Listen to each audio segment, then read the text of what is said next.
Hello and welcome to another edition of the Forza Napoli podcast. I am your host, Joe Fischetti. Thank you, as always, for tuning in. It's been a minute since our last episode. It's been 5 matches since our last episode. We were last on with Rafa Rispo from the Napoli Rant, and that was after our draw against Parma. Since then, we beat Sassuolo 1-0. Stanislav Lobotka, of all people, scored in that match. Then we had the unfortunate 1-1 draw against Copenhagen in the Champions League, which I think most people would agree kind of ended our Champions League run. That was followed up by a 3-0 defeat to Luciano Spalletti's Juventus, although I don't think that scoreline is a kind of accurate reflection of how that match went. We then lost 3-2 to Chelsea, and that officially ended our Champions League run. And over the weekend, we beat Fiorentina 2-1.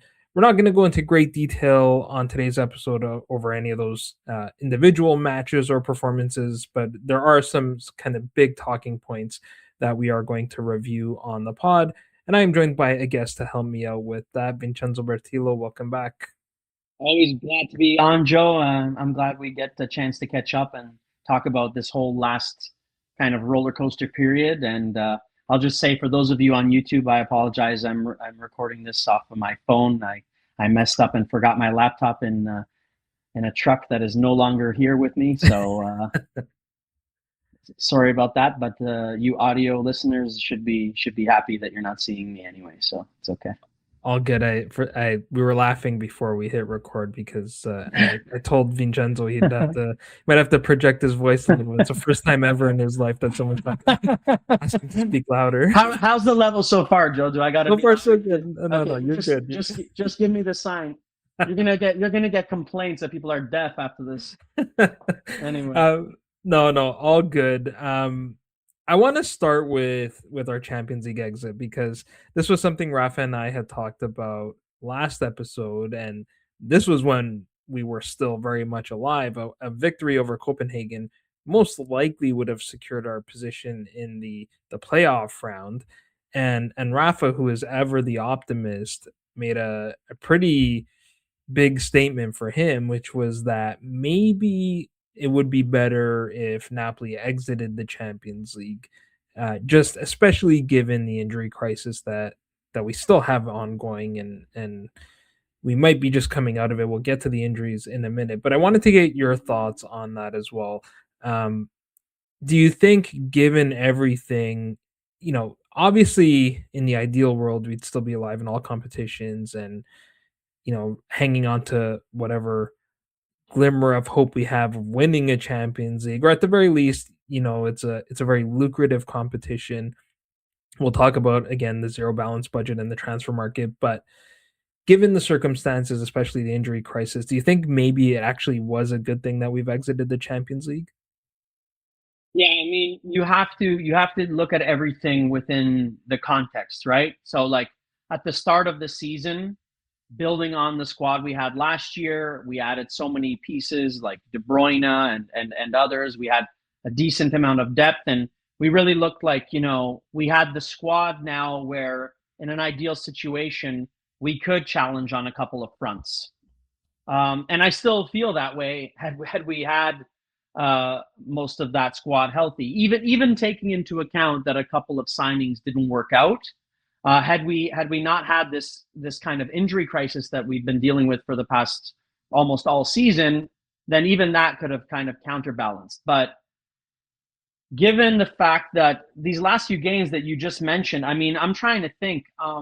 Versus Fiorentina, we made what, 2 subs, I believe, in the entire game, even though 5 are allowed.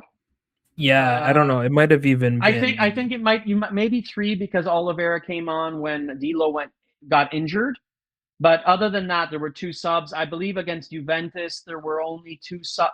We're basically playing with. We don't even have a squad with a bench enough to play once a week in the league right now, and we're playing the same 11. Thankfully, we've had guys like Vergara emerge, but basically we're riding guys like McTominay and Lobotka, every single game here, hoping that they don't also go down. So yeah, I think that looking at the number of injuries we have and had, as well as the fact that how many of those injuries are long term, we might be. I think I mentioned, in our chat offline, like this might be, if you look at the number of injuries as well as the length of time of those injuries, this might be like the world record, at least in the modern era in a top five league. You'd be hard pressed to find so many long-term injuries to mostly starters, or in the case of people like Gilmore's, your number one guy off of the bench in midfield type of thing. So yeah, given that situation, the less games we have to play right now, the better. It doesn't look like this is the season where we would have really gone on to push for a deep run in the Champions League anyway. And right now, I think we have to, like, take into consideration the context, hold the fort down, try and recover the players who were injured, slowly bring them back, and focus on top four. And if we get past the next round of Coppa Italia, we can take that as it goes, because it's much more sporadic. So yeah, I do think that given the situation, it is a blessing in disguise. Obviously, it's bittersweet, and we never would have. You never want to cheer for your team to lose, but at the same time, cheering for Napoli to go further in the Champions League right now might end up, costing us more injuries and our position in top four. So in the end, I think that it's a necessary bitter pill that we have to swallow, I guess. On the substitutions, even the ones that we made, other than replacing an injured player, which is not something you want to be doing, they're very late too. It's like Giovanni coming in 5 minutes left in the game, Lukaku coming in for a few minutes just to get a run. A guy who's been injured for months, and a guy who Conte hasn't even trained yet, and those Exactly. are our main subs. So I yeah, can't remember if it was the Juventus match or the Chelsea one, but this was, I guess, either right before or right after Lang and Luca were transferred, and our bench was like Oliveira, and then a couple of guys like Lukaku had just got back from injury. It's a couple of Primavera players. Gianluca's cousin there, Spinelli. Spinelli. Yeah, so when the bench is names that you don't even know as a hardcore Napoli fan, it's pretty dire. I'm sorry. Yeah, exactly. I looked at the financials, like the payouts for the Champions League as well, because I was curious to see. I had mentioned this on the last episode that I actually think financially it makes more sense to exit the Champions League and focus on finishing in the top four. And I validated this. The payouts for advancing to the playoff is €1 million, so not huge. And then for advancing to the round of 16 is €11 million, which I think is probably the most realistic expectation we could have had. Even if you said advancing to the quarterfinals, that's a €12.5 million bonus. So call it like 24.5 million for getting that far, in addition to what we've already earned. Whereas qualifying for the Champions League and playing in those guaranteed 8 matches, like this season, we generated something like €48.5 million, because there's like an 18 million participation bonus, there's performance bonuses, and this is with a record of 2 wins, 2 draws, and 4 defeats, which is not a good record. But like, so 48.5 million, then there's like 22 million from TV rights. So my point is, if you're looking at this purely from a financial standpoint, and I don't want that people are going to come and say, oh, I got a loser mentality and whatever. They can say whatever they want, frankly. But if you're looking at it purely from a financial standpoint, I actually think it makes more sense to exit the competition and just focus on qualifying for the next one. We know how good Conte is when he has a full week to prepare for matches. I personally, the one disappointment I have, and we can talk about this as well, because a lot of people are pointing the finger at Conte for the injury crisis, and I know you have some takes on this. Um, but I feel like this could have actually been the year where he competes on multiple fronts, because we purchased so many players. I know he had his whole spiel about how it's difficult when you bring in 9 new guys, and Conte's system takes some time to adapt to, both physically and tactically. But let's hear your take. I mean, again, I know it, but I want everybody else to hear it in terms of the injury crisis and whether this is a result of Conte's kind of training methods. Yeah, look, I've been very forthright on the pod and on X and stuff. So anyone who's familiar with me knows I am an Antonio Conte fan. I was even before he came. That's why I begged you to bring the pod back when he signed to Napoli, and that all lined up well. And hey, didn't work out bad, right? We got the pod back, and we won the Scudetto, so not too shabby. But yes, look, nobody is above criticism. Nobody's perfect. Conte has made mistakes in his career. He's made mistakes this year, and I'm not afraid to point out when I think he's made mistakes.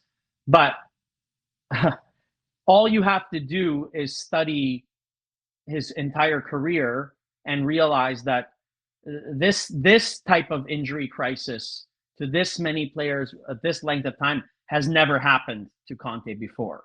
So I find it hard to believe that his methods after being a top flight coach for I don't know exactly how long, but let's say 15 years at the very top at least, all of the sudden those methods cause you know 6, 7 starters to be out for 4 months each. I don't and require surgery. I don't think that makes sense. So I don't know. In fact, I don't know that anyone really knows exactly what the main contributor to all this has been. Like I don't know if Conte himself knows, if the players know, or if it's just a combination of like bad luck and then domino effect because once so many players are out, then you have to play the other players and so on. But this is a really unique situation and season. Like I said, I don't. Not only has Conte never experienced this, I don't know that anyone ever has. So because it's such an anomaly for him to have this extent of injuries and for this long, I find it hard to blame him. Especially like Lukaku, for example, who started all this off in the summer, was one of probably the most in shape guys because he had all of last season under Conte. Then he kept training, and if I remember, all of us in preseason were like, "Damn, Lukaku might be even better this season coming because now he was there all of last season and he's there for preseason, and then he gets injured in preseason." I don't know that they were training any harder than they had been. And then De Bruyne he injures himself kicking a penalty.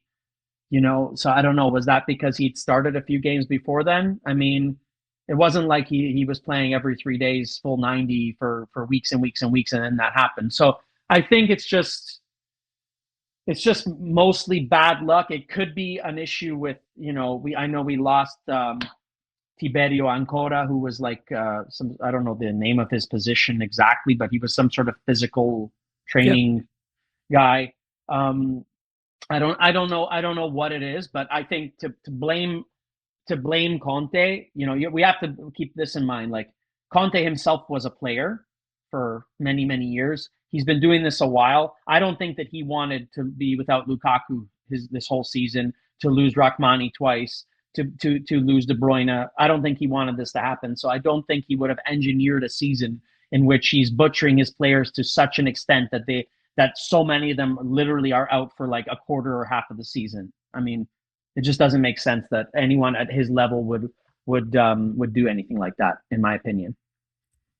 That's why I kind of shudder when I hear people say, "Oh, look, see, it's confirmed Conte can't compete in multiple competitions," because I don't personally believe this is. I would say Conte's a contributing factor, but not the sole cause. I think it's a combination of things. And I mean, you mentioned Spinelli before. Gianluca despises Tiberio Ancora right now because of this guy, after leaving the club, is suddenly popping up on every media. Yeah, that's annoying, right? Don't you agree? Yeah, of course. It's like suddenly he has so much to say. You could have just, I don't know, maybe there was a falling out. But although I did read an article yesterday, where another interview with him, where he was saying in his entire time, 20 years or whatever, coaching with Conte, he's never seen anything like this. Now you can take that two ways. You can, the annoying way is like, is he kind of saying, oh, it's because he left, that's why all of a sudden there's all these injuries? Or you could say like, maybe he also feels like this is just a freak situation that nobody could have predicted. Conte's kind of alluded a little bit to the medical staff. There's uh Canonico, who's the club doctor, has taken quite a bit of heat. Like, I guess in a situation like this, everyone's trying to point the finger at someone, but Well, there were a couple times like we played Neres, for example, that's right. and then he had to come off. So that's a situation where like did the medical team tell Conte he's good to play a certain amount of time? Because if they did, and then he got injured again, and now he's out for basically the whole season. So now because of that recommendation, we lost one of our most informed guys for basically the rest of the season. Then in that specific case, for example, I can see pointing the finger, but that doesn't mean that that's the underlying cause of all of these injuries. You No, know what I mean? exactly. And there were, I mean, I would say maybe there were a couple of other cases as well, because guys like Lukaku and Anguissa were reportedly close to returning and then had setbacks. So you wonder, was that a similar thing where the doctor gave them the all clear, they went back to training, weren't actually ready, and you know cause more damage or whatever. But then I would also agree that part of this is just bad luck. I mean, if you look at, okay, yes, I get it. The muscle injuries are the ones that you might attribute more to Conte, although Conte has also pointed to the crazy schedule. And again, like, it would be one thing if he was just playing all the same guys and you know I guess he was forced to rotate, so maybe you could still blame him. But earlier in the season, I think guys can handle it. But like, Lukaku's injury happened before the season started, so that couldn't have been because Conte overworked him. I know he has an intense summer training, but I would put that one down to luck. The Gilmore surgery is like a, I don't know what it was, a hernia or something. Like, that's nothing to do with too much playing, and he wasn't playing that much to begin with. So how could you even say like Conte overworked him? The Neres one, that's more of like the way that happened. Maybe you can say like, sometimes tendon injuries happen because the muscles are so fatigued that they're not able to do. That's how knee injuries often happen, right? Like the muscles are overworked. Is clearly prone to. I mean, I think our friend Dan points out that like this guy basically he always gets injured. So I Yeah, think with a player like Neres, it's just kind of like you're just gonna miss him for a certain period every year. Well, the problem was the mismanagement of now he's out for the whole season. Where we should have just not played him a couple more games and maybe he would have just been okay. But yeah, exactly. And then the Di Lorenzo one, like that was just an awkward fall, right? Like, I mean, actually, one thing, an interesting point that was made on the Italian football podcast. Well, I disagreed on one point that Carlo made, which was that he kind of attributed Di Lorenzo's injury to Conte too. Like, oh, this Iron Man who's only ever missed 7 matches due to injury, even he's now getting injured under Conte, which I don't agree with, because we've seen lots of players get knee injuries that were not overworked, and it's more because of an awkward landing like that. But what I did agree with, and I thought was a really interesting point, was the argument that perhaps this injury was actually caused by the ridiculous handball rule, in the sense that guys are now jumping in really awkward ways because they're so scared that their arm's going to be sticking out and inadvertently handle the ball and cause a penalty, that they're jumping like with their hands tied to their sides, and that is not actually a natural way to jump, and it's causing them to land in awkward ways that they're not used to. And so I actually think there's some merit to that argument. definitely makes a lot of sense. I mean, the body is supposed to jump in a certain way, and you use your arms when you're getting in the air. You know, Especially for balance. yeah, exactly. So I mean, it's pretty crazy that we're now asking defenders to have to almost perform athletic feats in the moment and pretend or act as if they literally don't have two of their limbs. That's essentially what they have to do. They have to jump and land without their arms at all. It's like, pretty soon they're gonna have to run without their arms. You might as well just cuff them and then play everyone like handcuffed. And yeah, it's just it has gone too far. That could be a contributing factor. I think again with Di Lorenzo, it's a combination of bad luck and yeah, he's been playing every game, but he plays every game every year. I mean, it was just bound to happen at some point. And thankfully, I mean, I don't know if we want to get into this too much, but I just want to say, thankfully it's not as bad as originally thought. And Yeah, I well, think let's when talk they about when that. they recorded that podcast, I heard it as well, and I think everyone was thinking like he's gone for the season, he's gone for the Euro, and given his age, if he tore if he had the quote unquote dark triad and tore every ligament in his knee, then maybe there's no coming back from that. But thankfully, it's still bad, but nothing at that level. So This guy is just built differently because there's zero reason, and like we're all super grateful obviously, but like if you watch that video in slow motion or look up like the freeze frame, your knee is not supposed to bend that way. Then, like, I was convinced he tore everything, like you said, the dark triad, and I was shocked when they said it was just a second degree sprain. One of the kind of positives that came out of this story was just if anyone had any doubts about whether this player is loved by teammates or even Napoli supporters or Azzurri supporters, like the national team supporters, I think we put any of those kind of questions to bed because even all with all he got a lot of hate from national team supporters about the way he was playing and stuff, but there was just this outpouring of affection for him and care and concern, which was really nice to see. And I think it's we don't get much of a glimpse into the kind of behind the scenes. I'll admit it, like even I've kind of questioned, how great of a captain is he. We've talked about like now the Jorrit Morales is fully up, and we've talked about should Di Lorenzo be on there, and maybe we could touch on that. there should be on that thing, but we'll Yeah, get to that. yeah, like Gulam really. I mean, okay, I think it's more of a who's the most beloved, and but then again, it's like, well, why is Di Lorenzo not one of the most beloved? Captained us to two Scudetti. Only one other person did that. Um, Is Dino Zoff? I mean, he's one of the goats, but is he that beloved as a Napoli player? right, You know what exactly. I mean? Like he spent most of his career at Juventus. Okay, he did great things with Italy. Certainly, maybe he on paper he's the best in our history, but that doesn't mean he's the most beloved. Right, like then why is someone like you might as well put Cannavaro on there because he was played for Napoli and was super beloved, but not because of his play at Napoli, right? So yeah, I mean that's a whole different conversation. We'll see. Maybe we'll come back to it if we Sure, have sure, time. sure. But yeah, I mean, very grateful that I agree with you. Like I told my son that could be career over for Di Lorenzo, right? Like at his age, by the time he comes back from if it was a torn ACL, it's like 9 months, and a lot of players don't fully recover. They never seem like the same player, especially ones who have to run as much as he does.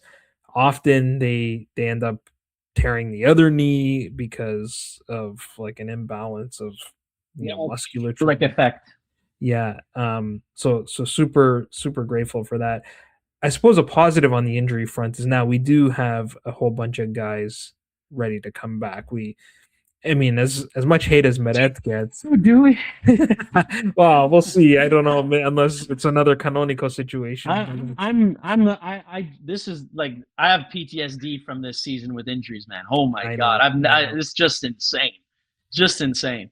Yeah, Yeah. Well, what I was gonna say is like as much as Meret gets a lot of hate, his return couldn't have been more timely. It was just in the nick of time. Like, trust me, we do not want Nikita Contini playing any meaningful minutes. And he actually made some decent saves in some of those performances. He also had a couple of questionable moments, but that's kind of Meret in a nutshell. and also, I mean, I've been vocal that I think prefer VMS, but to be charitable, I mean, he hadn't played for months, probably was not scheduled to play versus Chelsea and Juventus, and then he was just kind of thrown in because he'd just come back. Vanya got hurt, and now your first game back is against Chelsea and Juventus. So even if in those two games he wasn't perfect, it's kind of understandable that any keeper who's out 3-4 months, your first two games, if you come back and you're barely even ready or prepared, you're not going to exactly be at at your top, right? Yeah, and I mean, I've always been a bit more of a Meret defender than a critic, but like, the people that were saying, "Oh, in however many months we haven't conceded 3 goals and now we concede 3 in back-to-back matches." I think that's a little bit. I said this in our chat offline that I think the hatred for Meret is disproportionate to his actual play. Like, I'm not saying he doesn't deserve any criticism, he does. Like, there are some people out there that refuse to accept any criticism of him, but I think it's a little disproportionate. In the middle, you know. Yeah. We mentioned, Lukaku's just started coming back. We'll see. I don't know yet. It's too early to kind of judge. I think it's important just to give Hoyland a break because, like you mentioned, Lobotka and McTominay. Hoyland's another guy that's just been like playing every minute of every game and with like this insane intensity, which I love. But I'm super nervous. Like even I've been hesitant to even bring this up because I'm going to jinx it, and these guys are all going to go get hurt. But I think part of the reason, at least McTominay, like Lobotka's missed time too with injury, so don't even know if we include him in that category. But recently, he's been playing a lot of minutes. But I think McTominay, one thing that came through loud and clear from his interview with Kate Abdo was that he really takes care of his body and he's really focused on recovery, especially like he talked about sleeping with red light and ice baths and all this stuff. And I suspect that's a big reason why he's able to just continuously play every 3 days and run more than anyone else on the pitch when he does play. Right. Um, and then we have, Vanya looks like he's good to come back. Mazzocchi's good to come back. I think Politano still needs a bit more time, but will likely be in the squad for the Genoa match. And then the other one who I want to spend some time on a little bit, and we've talked about him before this season, is Amir Rrahmani because there was this stat floating around. I've seen a few different ones, but it was something like in the 14 games that Rrahmani was in the lineup, or 16, we've conceded 11 goals, so it's like half a goal per game. And in the remaining games, I think, I don't know, 15 or whatever it was, we've conceded 26 goals, which is close to 1.75 goals per game. And I think obviously that's not entirely down to just one person, but I think it does speak volumes about the importance of Amir Rrahmani to this team.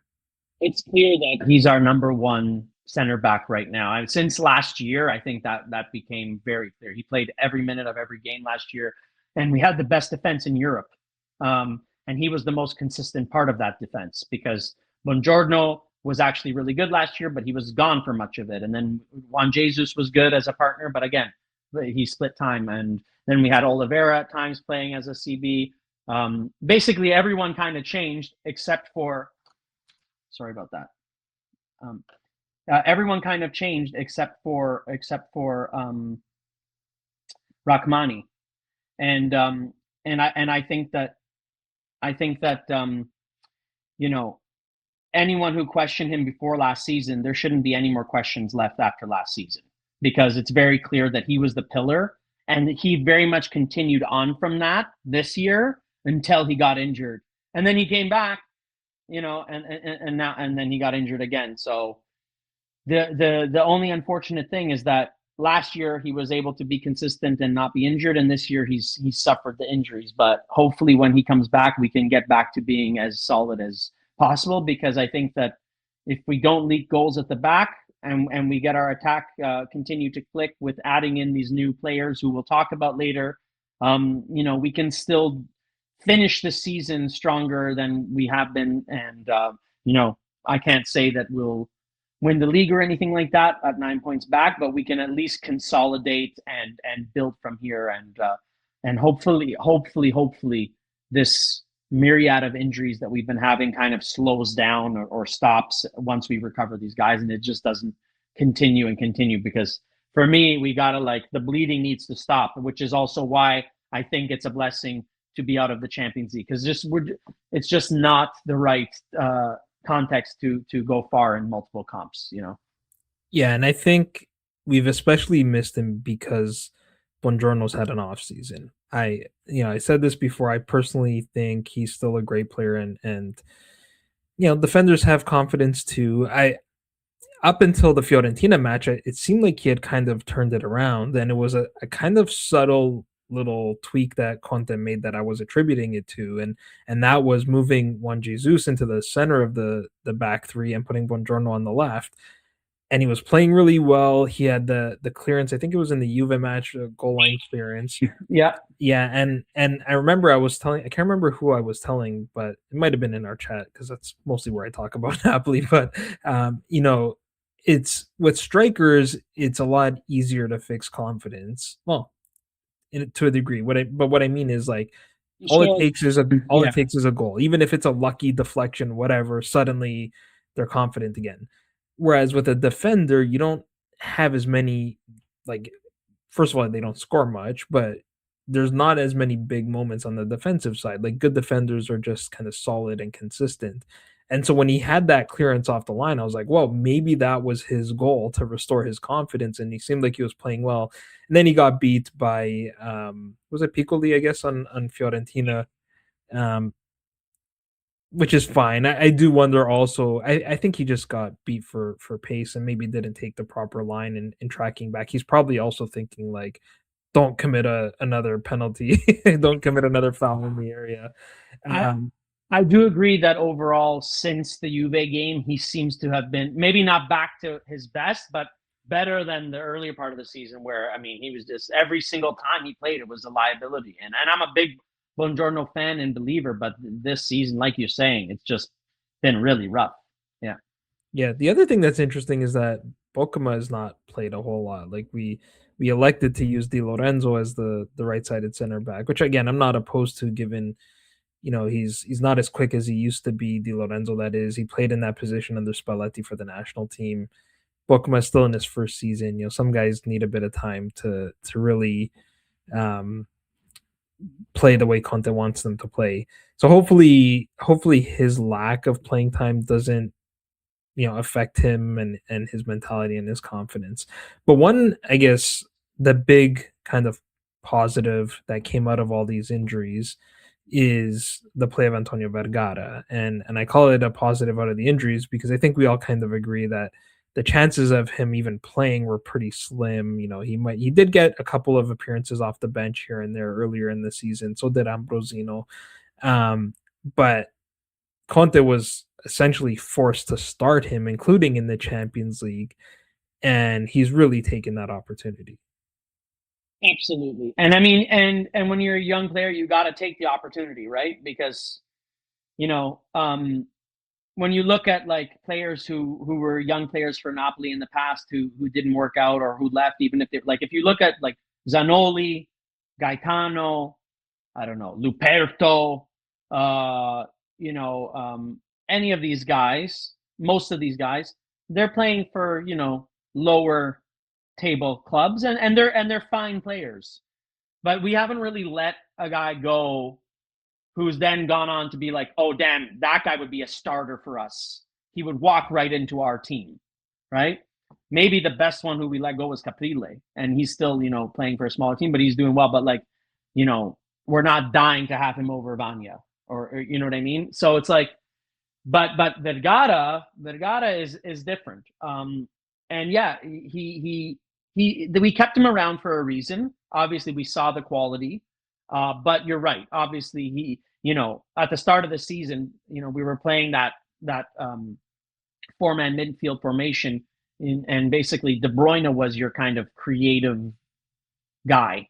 Really, we weren't playing with number 10 slash wingers like we are now. Politano in that formation again was more functioning as a wing back, right? We weren't relying on Politano to be the creator when we had De Bruyne. Then Neres was in front of Vergara, and Neres was our best player in attack for that stretch until he got injured. And I don't think Vergara would have really competed much on the left, let's say. So yeah. Once De Bruyne got out of the way, then Neres got out of the way, and Politano was being used more in a defensive role.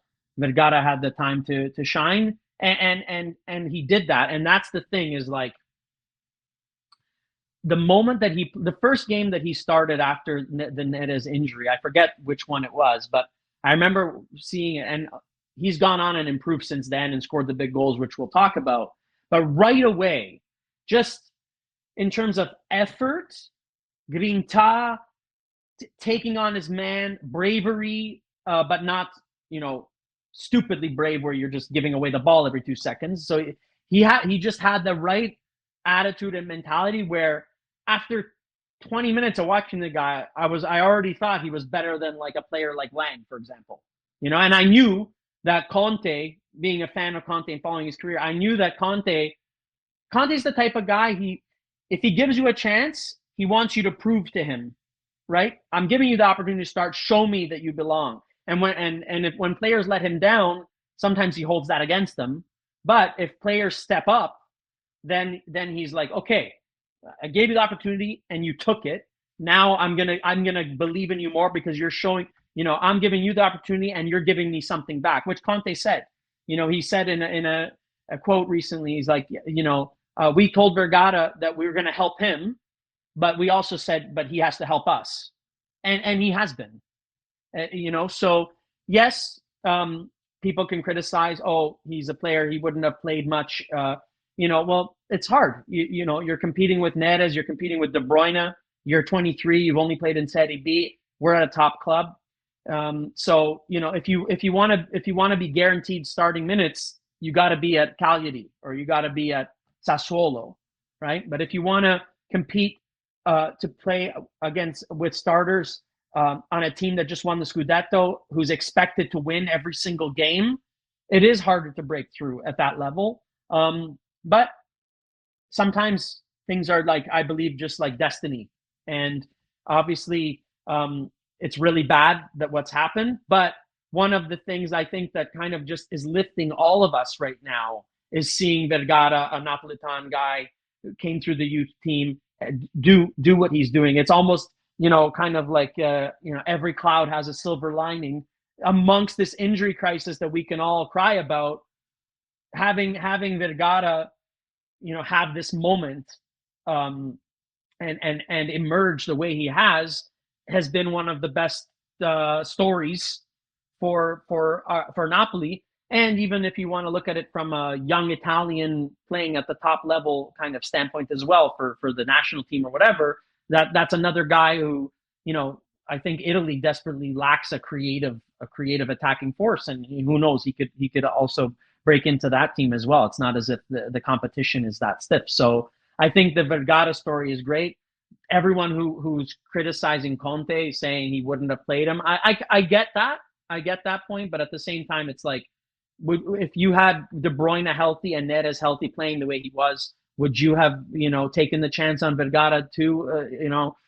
It's tough, but I'm glad that amongst the negative aspects of this season that we have Vergara emerging. Yeah, I mean, so he scored his first ever Champions League goal against Chelsea, his first ever whole bunch of first efforts against Fiorentina, first Serie A goal, first Serie A assist, first man of the match award. That being said, I actually don't agree with, like, people are using this as a kind of "I told you so" moment. You see, Serie A doesn't play their youth players, and this is a guy that I've followed closely. When I first, probably in the second or third season of the pod, I was following the Primavera really closely, and that happened to be the team that Vergara came through along with Ambrosino. There are a couple of other guys I really liked on that team as well. Davide Costanzo, a defender, I thought would have turned out to be a really good player. I think he's kind of toiling in Serie C now.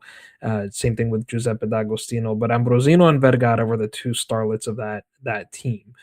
But even then, and at the time, guys, our favorite phrase, like, play the kids, and I was constantly saying, guys, they're good, but they're not ready. They're not ready. You got to give these guys time.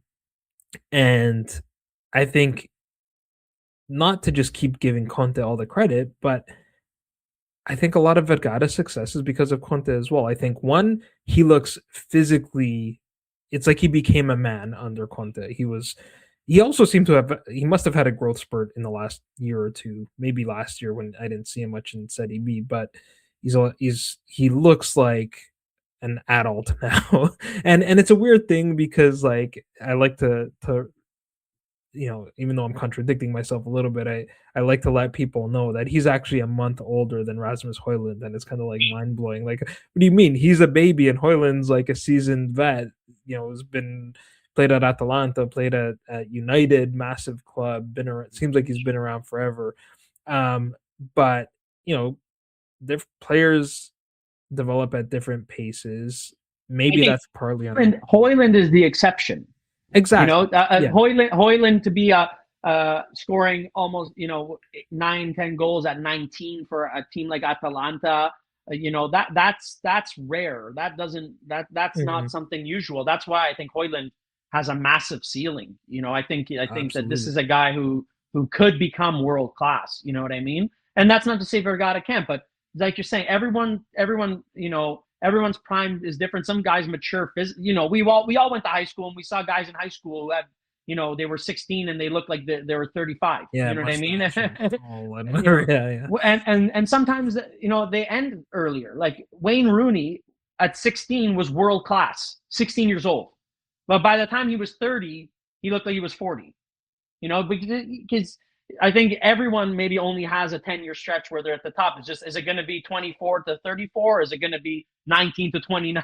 You know what I mean? Obviously, there are outliers and there are freaks and there are, people like Zlatan or Maldini, whatever. But again, those are the outliers. That's not normal. And I think that you can't always just compare one for one like that, because we've also all seen players who were like nobody until 25, 26, and then all of a sudden they have a great year in like Serie B, and then they come up and they're good. Like there's been I think obviously not in Italy, but a player like Jamie Vardy, who became great when he was like already a vet and had been through, even someone like Di Lorenzo, I don't think his career trajectory, he was like in Serie C, then B, then A, then he was playing for Empoli, I think Empoli.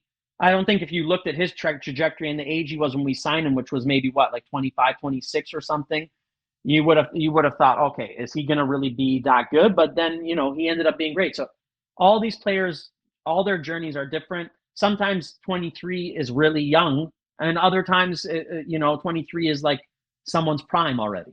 It's different. Everyone is different. It's biology, and then it's also situation and where they grow up and everything, right? And then it's Conte recognizing where the best position to play him in. And again, you can say this was kind of forced by the injuries, but Conte had the foresight to switch to 3-4-2-1 and play Almas and Vergara as number 10s behind Hoyland. And that's allowing Vergara in particular to flourish. Elmas to a lesser extent. I actually think Elmas's best game was when he played in the number 6 position, which I'm Yeah. surprised we didn't do that more. Maybe again it was out of necessity because he's so versatile. We just play him wherever we need him.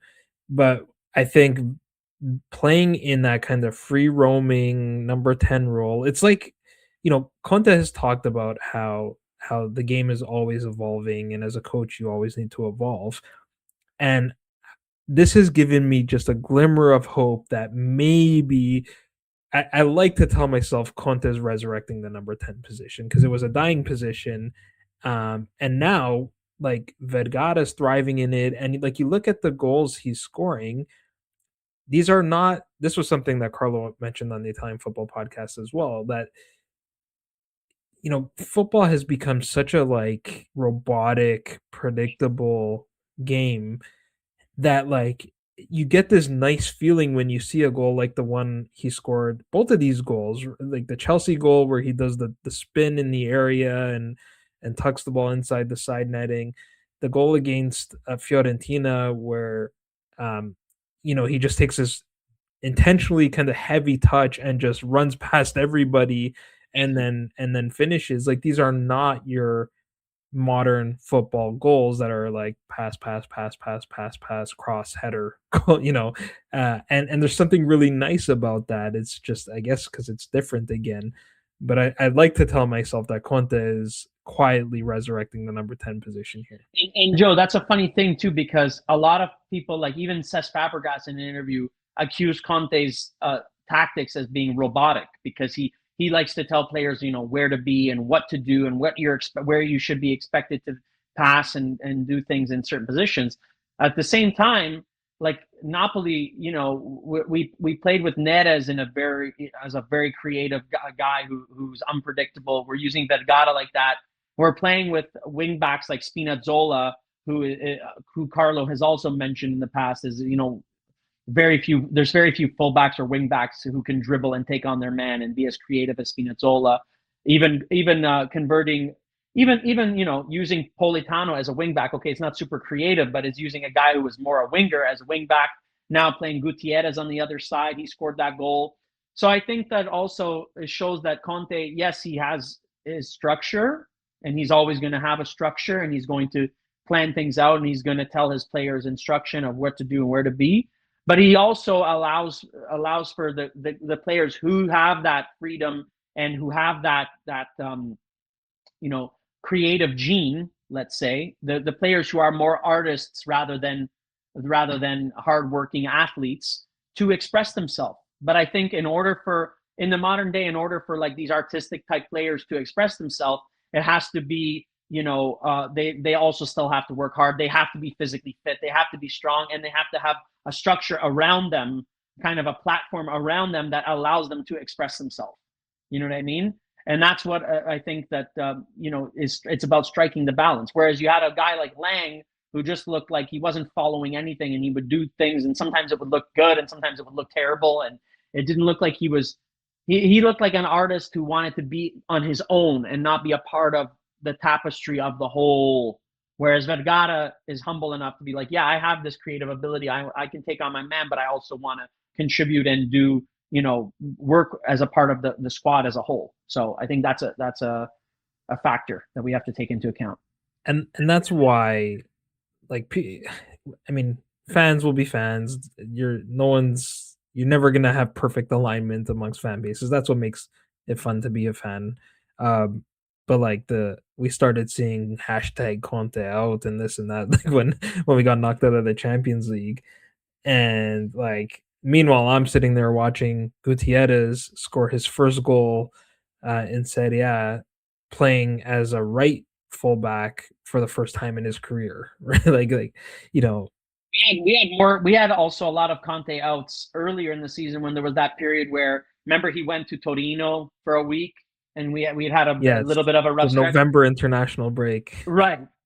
Which seems like 4 years ago now, but yeah, like there were so many people calling for Conte out, and then he came back, and we literally had our best stretch until the more injuries kind of piled up. We had an unbelievable stretch after that. So, I just think that grass is always greener on the other side. Conte's not perfect. He has made mistakes, just so people don't think I'm never willing to say that he made a mistake. I'll point out one thing off the top of my head. Starting Marianucci versus Milan.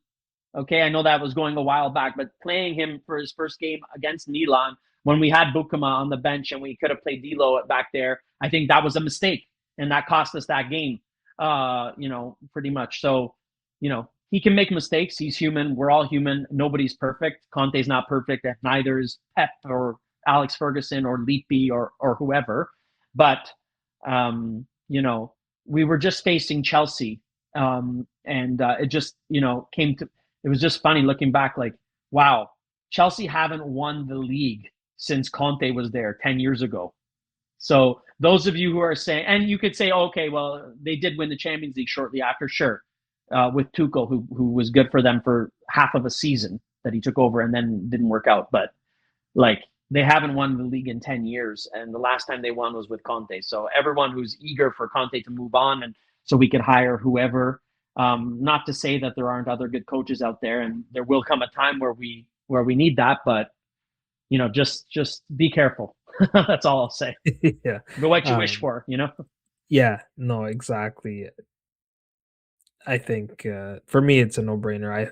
I'm just happy that he's kept it pretty cool. Like I keep waiting for him to start, do the Conte thing and start blaming others, but he just keeps thanking his players for how hard they're working, and like, again, I want to rehash previous conversations, but like, there's this weird positive relationship between him and De Laurentiis that nobody predicted. So I'm happy to keep him as long as he's willing to stay. Sorry, go Sorry, ahead. say one last thing. Like, obviously, this season's not over, and you never know what can happen. Crazy Yeah. things could happen. Inter could lose the next 2 games, and then we're only 3 points back. I don't expect that to happen, but you never know. But I do feel like even if this season ends in a marvelous way, other short of winning the Scudetto, it's hard to be super crazed about it. But I do get a sense of like unfinished business with this season because it's almost like we didn't really get to see this team really at its best with everyone. You know what I mean? Like, what could this team have done? Okay, we still had some transfer flops, and we'll talk about transfers probably a little bit coming up, but it's just like, we still haven't really seen this team with the depth actually healthy. Imagine a healthy Højlund and a healthy Lukaku a whole season, for example. Even though I know we wouldn't have maybe got Højlund without Mm-hmm. Lukaku, but now we have both. Imagine both. Imagine De Bruyne and Zambo rotating, or whatever. So, anyways, It hopefully Conte does. stays one more year at least Yeah, with this this team. does kind of have like first season vibes. And it was like last season, I agree with Conte. Like it was a minor miracle that, in his first season, having to implement the new system, that we won the league, and we were helped by the fact that we were playing only once a week. But I think that was an exceptional kind of situation. And then when you add this many players, I don't disagree with him that yes, we brought in all these players so that we can compete on multiple fronts, but that doesn't mean it's easy to coach all these guys and get them all on the same page and learn his system and everything. You mentioned Lang earlier, so let's talk about the mercato because um, I'll just quickly summarize the transfers we made, and then we can do a bit of analysis. But Noah Lang to Galatasaray was a 2 million euro loan with option to buy for 30 million euros. If Galatasaray 2 million for only half a season, by the way. If Galatasaray does not exercise the option, it actually becomes a 4 million euro loan. So that's a pretty good deal, I think. That Mana negotiated there. Lorenzo Luca, 1 million euro loan to Nottingham Forest, option to buy for 40 million. We'll see. I don't know. I know Premier League clubs have done crazier things, but we'll see what happens there. Marianucci, a dry loan to Torino, and Ambrosino loan to Modena. There was a lot of talk about Venezia. I'm glad that deal wasn't done because what was being reported was that, like, I still believe in Ambrosino. I just think there wasn't room for him because he's a number 9, and we tried playing him as a winger a couple times. It's just not his position. But the rumors, at least, were that if Venezia um, got promoted to Serie A, then they would have I think it was an obligation to buy, or he would just become. It would be a permanent transfer. And they've been in incredible form. They're second in Serie B, so there's a good chance that they will get promoted, and so we would have lost Ambrosino. So that might have influenced the decision to loan him to Modena instead. On the arrival side, we brought in Giovanni or Giovane, I don't know. I think Conte just called him Joe. Hey, uh, Joe, Joe. yeah, from Hellas Verona. Obviously, he's going to need some time. You can see he's Conte said when he played him against, I think it was against Chelsea, that like it was the first time, or was it Juve? I can't remember. Juve. I Was it think it was Juve? Juve. Yeah. Yeah, he said it was the first time ever in his career that he had to play a player who he had not trained even once. We brought in Alisson Santos from Sporting on a 3 million euro loan with 15 million euro option to buy. That one's an interesting one because it was like he had a really good Champions League, but wasn't really playing a whole lot with Sporting. They ended up finishing 7th in the league phase, so they went straight to the knockout phase. Don't even have to play a playoff. But he seems, what I'm most encouraged by is that he seems very excited to be joining the club. That's always a good start. And we played Sporting, I think, didn't we? He was Yeah. So good. He was really good against us. Yeah. yeah, and he kind of mentioned like the warmth and the atmosphere, and so he got a taste of Napoli, and maybe that's what convinced him to join the club. And then we signed a youth player that'll play for the Primavera, Milton Pereira. Um, we'll see. I mean, Primavera signings can go any which way. Um, Obviously, a lot of this mercato was influenced by our kind of zero balance budget. Um, but how do you assess this? I mean, you touched on Lang a little bit. I feel Yeah, like it's more about the departures than the arrivals in a way. look, I always like to give players benefit of the doubt and give them time, but it just Lang and Luca both just looked like they weren't going to work out, and so given that, I think get it the you know on the one hand they screwed up signing them. On the other hand, to get them, these deals that they got for them and the places that they placed them, I think given the situation, you couldn't really ask any better. It's not like someone was going to come in and just pay for them both like the amount we paid. I think we made the best of a bad situation with in January with those players out. Um, I don't even want to get into the ban, the transfer ban. It's just absolutely. I'll just say it's ridiculous that the most financially sound and responsible team in the Serie A, who never rely on other companies owned by the owner to fund it and who never play any of these games, we are banned and our hands are tied. It's ridiculous, but I'm not surprised. I'll just leave it at that. Given how hamstrung we were, it seems like these two deals could be good. I'm more just wait and see. I don't see them being worse than Luca and Lang for us. So it's I don't, but I'm not very familiar with either player, so I'm not going to be. I think characteristic wise, from what I've seen, we could use players like that if they are able to bring out the most in their characteristic. We have to see, but I think given the situation, you can't really ask for more. It would have been nice had we been able to spend more money. We could have maybe brought in a player like Juan Lu. We maybe could have brought in another midfielder, for example, even on loan. But it is what it is. I think they wanted. We got rid of two attackers, and we have Neres out for the rest of the season. So even if you want to look at Vergara as kind of the Neres replacement, who we never thought was going to play much, we still lost Luca and Lang, and we need two attackers, and we got Giovanni is more of like a kind of a number 9 who can kind of play also behind a striker as well.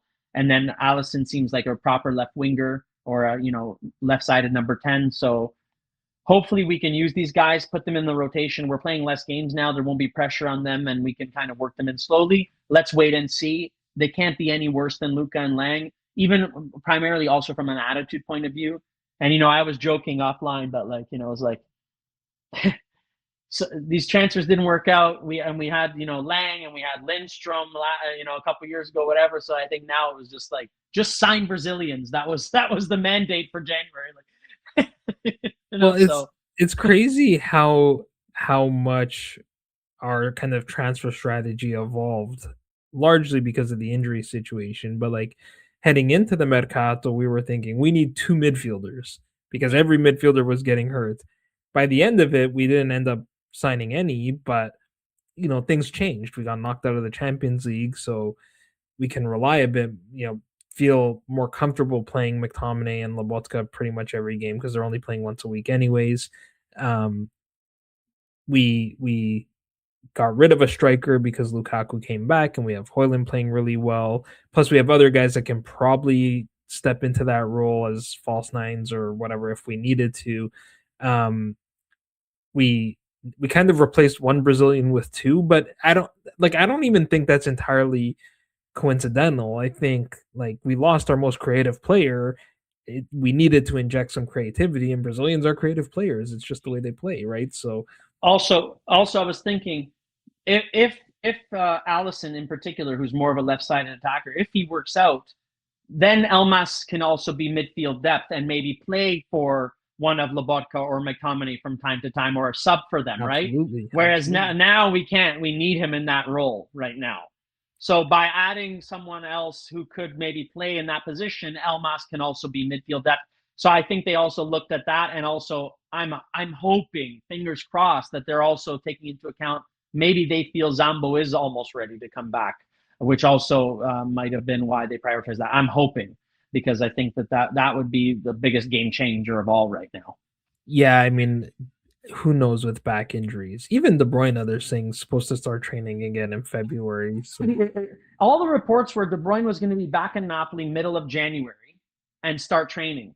Now we're at the start of February and they're still saying. I mean, I'm a little confused on the communication with De Bruyne and Zambo in particular. It's a little bit blurry to me. I don't exactly understand what's going on. And Zambo at least is around. De Bruyne, I don't blame him at first for going away, but by now I would have expected to see him around. So I don't really know. But well, yeah, part of the problem though is that the club doesn't communicate these things. This has all just been media speculation. So I don't know if these guys were just right. getting bad information or if the stories actually did change, setbacks, whatever. I think when Di Lorenzo got hurt, we were all like, "Oh, we need to immediately get Wanlu as a right back replacement." But then we saw Gutierrez play on that side. We have Politano coming back. We can Di Lorenzo playing as a right-sided center back. We still have Bokema. So I think We kept Oliveira. That's another thing that changed, right? yes, We kept definitely. hearing Oliveira was going to go, and I think they realized he's too reliable to let go. Even if he's not been great this season, and maybe he's not great in that wing back role. Actually, as a center back who can cover wing back, he's very useful and he's reliable. And Conte seems to trust him. So why get rid of him? And we actually have decent depth at center back right now. It's just a matter of getting the guys to play at their best. And if Mhm. Bongiorno can play at his best and we can get Bokema to playing close to his best, then we actually have, quite a few good center backs.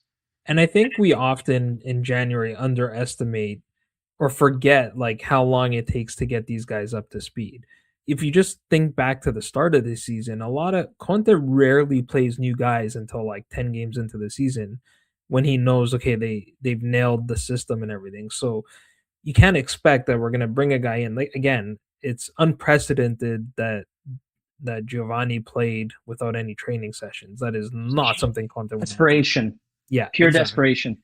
Yeah. So a guy like Oliveira, who's been around for a while, even if you could have maybe slightly upgraded, is probably worth more than that upgrade just because he knows the system. He's been training with the team. He's physically in a condition that Conte wants him to be in.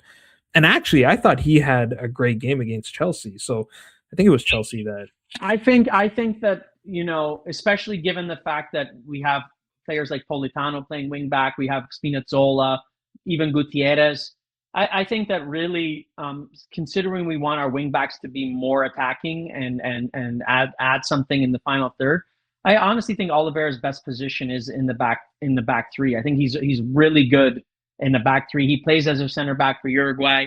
He played as a center back in a back three towards the end of last season. I remember being there for the Scudetto winning game, and he was playing there and also in the back three. So the fact that he's good and he's decent in both, but I do think that right now, if you were to say where is he best, I think he's great in a back three because he's pretty fast for a center back.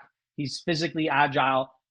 Maybe he's not great getting forward for a wing back, but for a center back, he's pretty good getting forward, being a guy who played as a fullback all those years. So, and Conte has converted. We spoke about this before we even signed. As soon as Conte came, that players like Oliveira and Di Lorenzo, it's the classic type of fullbacks who could play in the center back for Conte, and it turns out that both of them at various times have played in that role. So yeah, I'm glad we kept Oliveira, and I do think that as a center back who can also cover other roles, it's you're going to be hard pressed to find someone who can come in and be as good as him right now in January.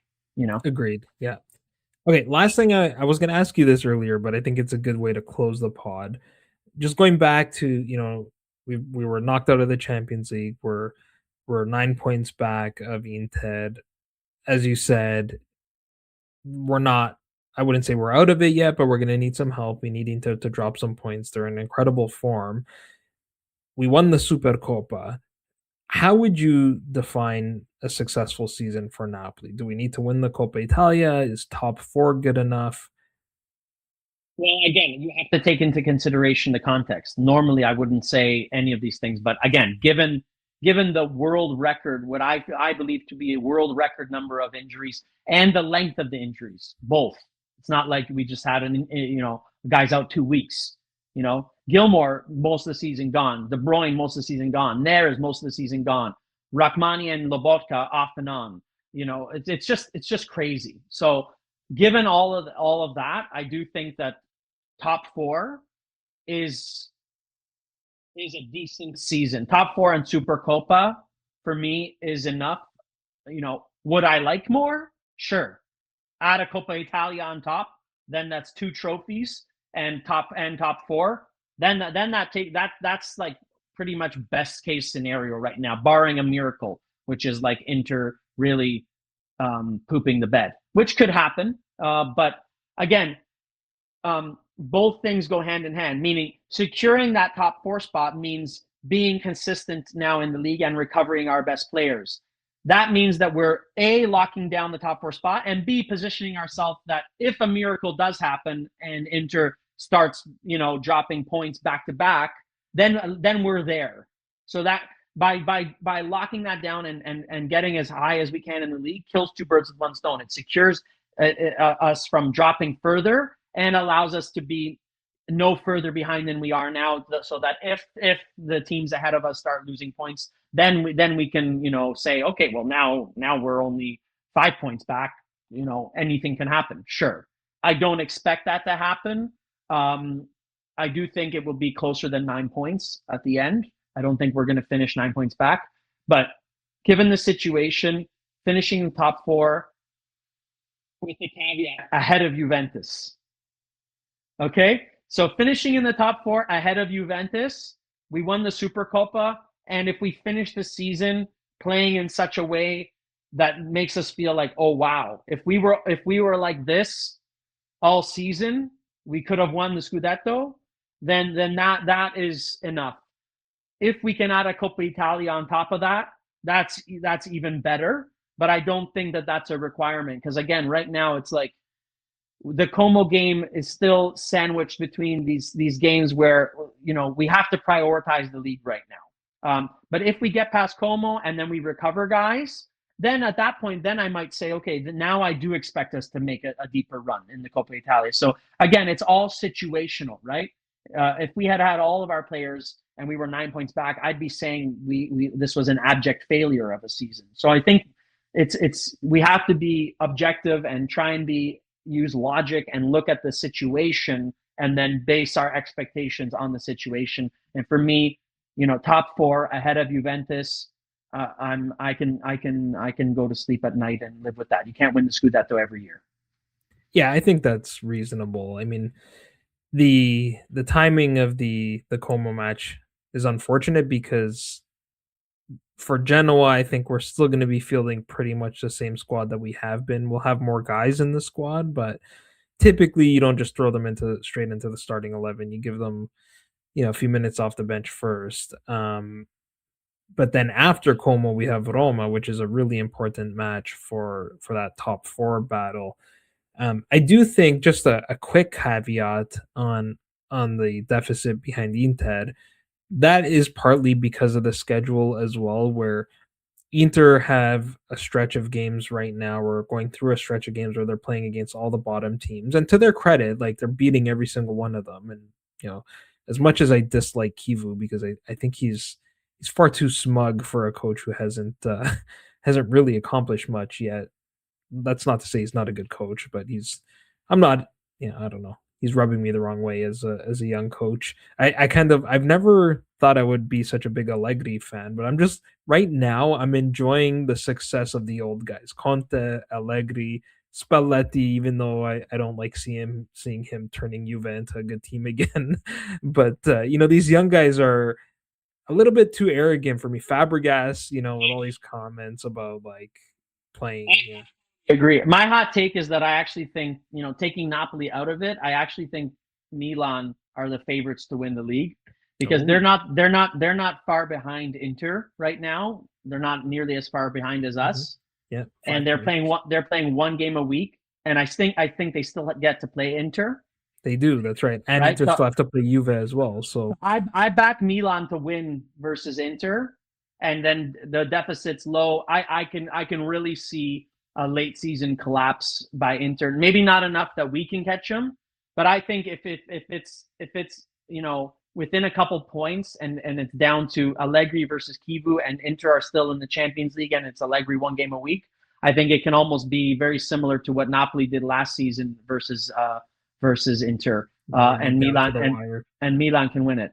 But like I said, if we get all of our guys, if we get the Zambo who played earlier in the season back, right? Couple of these other guys back, Vergara continues playing. I still believe, with all of our players healthy, and you had De Bruyne in there, whatever, I still believe that we are the best team when healthy. But it's just a matter of, will we be back to our best in time enough for, if Inter and Milan start dropping points, that we can make up for that deficit.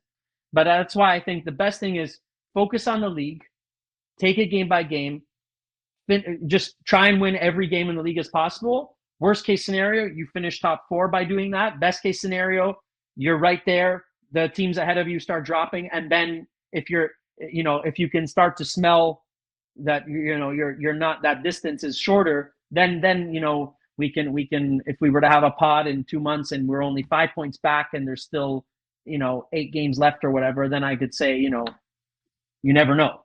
But I don't, 9 points back now, given our current situation, we can't really realistically say we're still in the race until the teams ahead of us start dropping. But that could happen, and if they do, I want us to be there and ready to take advantage.